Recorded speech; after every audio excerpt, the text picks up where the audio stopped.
At this time, I'd like to call the meeting of the Labor Campaign for Single-Payer Health Care, our National Strategy Conference, to order. I want to welcome all of you as delegates and tell you how important it is that you are here. I'm also on the coordinating committee for the Labor Campaign for Single-Payer Health Care. I hope all of you are able to discuss that with your state federations about how important this issue is. Brothers and sisters, it is my pleasure to introduce to you tonight's keynote speaker, and I ask you to join me in giving her a traditional, rousing labor welcome, Karen Lewis.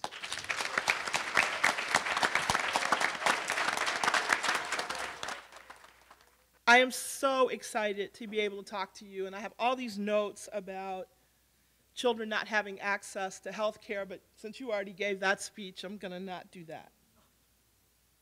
Other than to say we have an absolute moral obligation. I'm going to go back and say that again. We have an absolute moral obligation to address this need.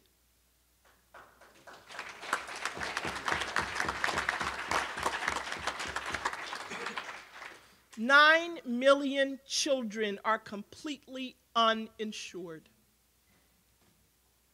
And they didn't bring that on themselves.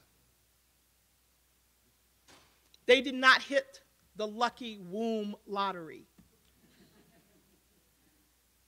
So 11.5 million more children end up not having medical care throughout the year at some point. And another 3 million children can't even get a ride to the doctor. That's more than 23 million children. Brothers and sisters, can you read? Can everybody here read? Can you read well? Can you read with lions chasing you? Think about it. Our children face the lions of poverty, the lions of addiction, and the lions of neglect. Chase them every single day through our streets. We cannot teach you to read if you're running from lions. Please hold us accountable for what we do. But do not hold us accountable for the lives of our children. However, we should be holding everyone accountable for the health of our children because that's in their reach, that's in their grasp, and we should be embarrassed as a nation to allow children to not have access to the health care that they need. So, one of the things that was important to us is that our students do not have the wraparound services they need. So in addition to teachers in classrooms, our children should have access to on-site health care, dental care, eyewear, social workers, counselors. How can you have less than 400 social workers for over 400,000 children? Those numbers do not add up. And then, I would like to wake up one morning where we stop punishing children for being poor, where we stop closing down their schools, where we stop blaming them and their parents, and we move forward to the next day when punishment for being poor is a part of the past. Because I believe that history will judge us badly if we don't do something and we don't do something now. So, according to a new Stand Up Chicago Teachers Union report, a one-parent, one-child family in Chicago would have to earn an annual income of about $36,000, or the equivalent of $17.24 an hour for a full-time worker, to be able to meet their basic needs, including health care. This is more than double the earnings of minimum wage workers, and significantly more than what a low-wage worker makes, which is defined as making $12 an hour. So, brothers and sisters, we must force the conversation about poverty every time they want to force a discussion about school reform. Here, here, here.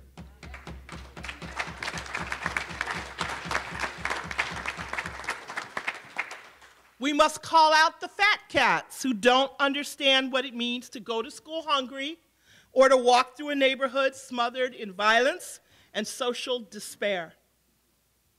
They don't understand that our schools and our buildings in which we teach are safe havens to so many of our students, and that they find nurturing, supportive, stable faculties in those buildings. And that's what our children need and deserve. So, one child lacking access to health care is one too many. 23 million, we should all be shamed. So what are our next steps? We have to use our energies to collectively advocate for the greater good and to collaborate with people who share our passion for similar issues. And this is where we in the union movement have not been forward-thinking. We concentrated on our members' benefits and our members' goals and did not think forward about what was good for all of us.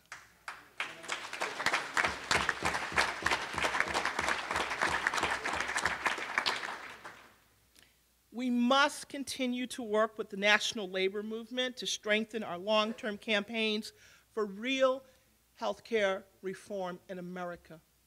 However, we cannot put all of our eggs in one basket. We do not have access to the legislature unless we get a whole bunch of us together, because we cannot compete with the fat cats and their dough, even though I love to hear how they talk about the powerful unions.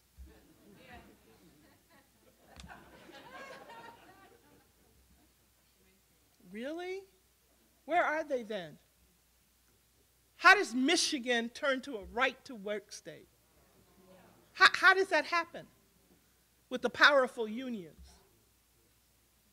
How does Wisconsin turn to a right-to-work state? Of course, right to work for less. So where's the power? Well, the power is in the rank and file. So even if we have this whole concept of we're going to do something legislatively, the rich people can only buy, they can only vote once. They can try to buy some, but they can still only vote once. We can vote en masse. The only problem is we haven't had the wherewithal to pull that off, because unfortunately there's really only one party in this country.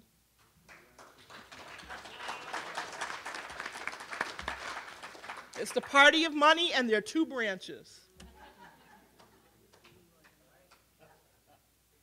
So we have to work with our allies to develop new coalitions. Brothers and sisters, I can honestly tell you there's never been a teacher strike in the United States that has support of parents. Especially towards the beginning of the year when parents are waiting for summer break to be over. You all know. You all know. You count the days down, don't you? Tell the truth. School starts when? But brothers and sisters, what we did was take the time to have the conversations. And what the brother that read the quote from the Sorbonne And I didn't realize I get to use some French tonight. Je parle un petit peu de français, c'est tout. But what he said was he talked about the anger. Where's the anger?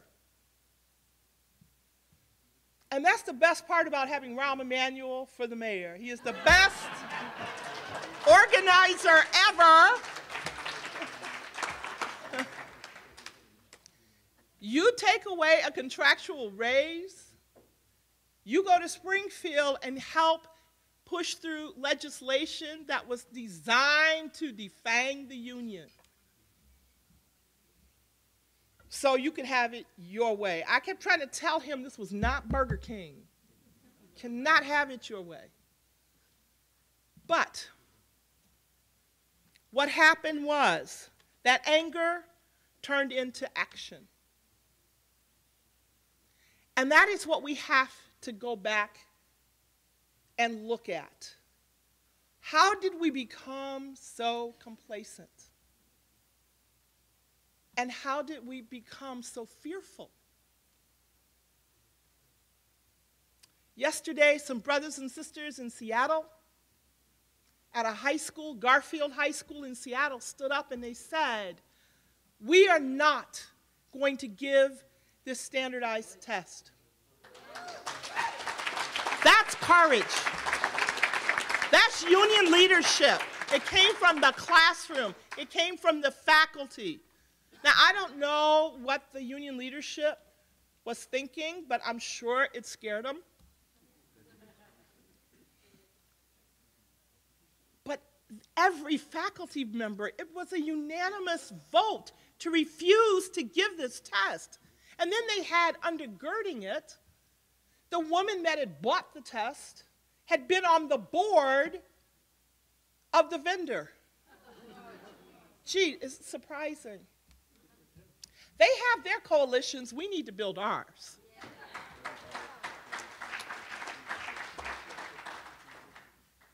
And right on the test packet, it said not to be used to evaluate teachers. But they're going to do it anyway.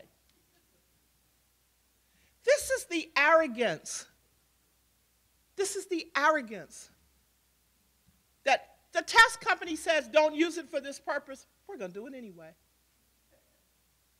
But there are very few teachers and paraprofessionals and clinicians across this country who do not have the fear and loathing because they know what they're doing is wrong. One of the brothers that taught math got up and he said, the test isn't aligned to my curriculum. So my students sit at a computer and feel badly about themselves. I didn't get into teaching to make children feel badly about themselves. I taught for many years at a selective enrollment school, one of the best in the city, Lane Tech. That's where I found my husband. And I transferred from that school to a school that was also selective enrollment, but not in the same tier as Lane Tech. It's called King. And the students would say to me, after we'd have an exam, which I didn't wait any more than I would wait a laboratory or a quiz, or because it's just another tool. And they would feel so badly about having done badly on a test. And they said, I don't test well. And I said, clearly. Because if you tested well, you would have been at one of these other schools because you are extremely bright. I don't care what that test says. That test doesn't define you. I will do the best I can to give you the tools that you need, but I will not teach you to take tests. That is against what I believe in as a teacher. What I'm going to teach you is to use your mind well, to think and analyze and to evaluate. And let's have a discussion about why you think you're being reduced to a number anyway. Now, as an individual teacher, I did lead a little test revolt myself with the kids. They could have probably suspended me and punished me.